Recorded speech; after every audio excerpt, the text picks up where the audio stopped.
कोशिश कर रही है मेरी कूल मॉम बनने की, पर हो नहीं पा रहा उनसे। अभी रिसेंटली ट्रेजेडी होगी मेरी उनके साथ। मम्मी ने वाइब्रेटर पकड़ लिया मेरा, आई मेरे पास फुल कॉन्फिडेंस में ठुमकते हुए, कह रही इधर आओ, बैठो मेरे साथ, बात करनी है तुमसे एक। बैठो बस आराम से, मुझे एज अ फ्रेंड बात करनी है। अबे यार, ये पक्का मेरा वाइब्रेटर उधार मांगने वाली है। मैं कहा या सखी व्हाट्सअप। कह रही है कुछ देखा मैंने तुम्हारा रूम में गैजेट। क्या? वही तुम। कुछ लोग तो पॉपुलर होने के चक्कर में किसी भी हद तक जा सकते हैं, लेकिन क्या फेम के लिए डिसेंसी छोड़ देना ज़रूरी है? अभी हाल ही में 2 बड़े इंसिडेंट्स हुए हैं रणवीर अलाहाबादी और समय रैना के साथ। पूरे इंटरनेट ने देखा, समझा और रिएक्ट किया, लेकिन फिर भी कुछ लोग बिना कुछ सोचे समझे इनसेंसिटिव जोक्स मार रहे हैं जैसे कुछ हुआ ही ना हुआ हो।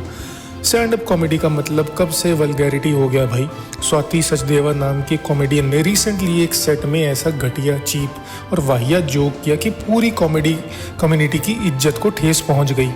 ये ना ही कॉमेडी थी ना ही क्रिएटिविटी था, बस एक फेल्ड कोशिश थी तालियां और व्यूज़ पाने की।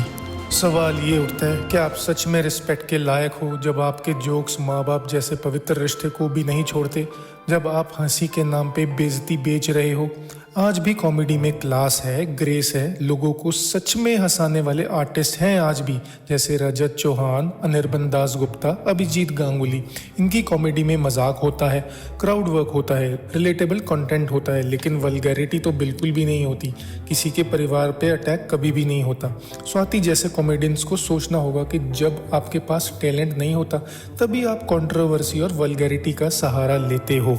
बस एक वायरल क्लिप के लिए अगर आप इतना गिर गए हो तो सच में आपको स्टेज पे चढ़ने का कोई हक नहीं है। कॉमेडी का मतलब सिर्फ हंसाना नहीं होता, उससे जिम्मेदारी से निभाना भी होता है। स्वाति सचदेवा को क्या ये अंदाज़ा नहीं कि इस तरीके के चीप वल्गैरिटी का अंजाम कितना भयानक हो सकता है। समय रहने का इतना पॉपुलर शो बंद हो गया है और उनको खुद भी अब शोज़ मिलने बंद हो गए हैं, और जैसे तैसे रणवीर ने अपना शो फिर से शुरू कर दिया है इस कीचड़ से निकल कर। ये हिंदुस्तान है, यहाँ माँ बाप पे कहे गए कमेंट सिर्फ जोक नहीं होते, इज्जत का सवाल बन जाता है। तुम यूरोप या यूएस में नहीं हो कि जहाँ सब कुछ फ्रीडम ऑफ एक्सप्रेशन के नाम पे छुपा दिया जाता है। यहाँ तो एक लाइन गलत बोल दो तो लीगल नोटिस से लेके कोर्ट केसेस तक का सिलसिला शुरू हो सकता है। सोशल मीडिया का गुस्सा तो अलग ही लेवल का होता है। Legal action, court case, online hatred और आम जनता, मीडिया और सेलिब्रिटीज़ की आलोचना भी अलग लेवल की होती है। और जब आम जनता हर्ट होती है तो सेलिब्रिटीज़ तक को माफ़ी मांगनी पड़ती है। अगर कोई एक्टिविटीज़ या लॉयर इस मैटर को उठाता है तो मैडम का स्टैंड अप करियर ही नहीं और ज़िंदगी भी स्टैंड स्टिल पे आ जाएगी। तो इस चीज़ को अच्छे से समझिए।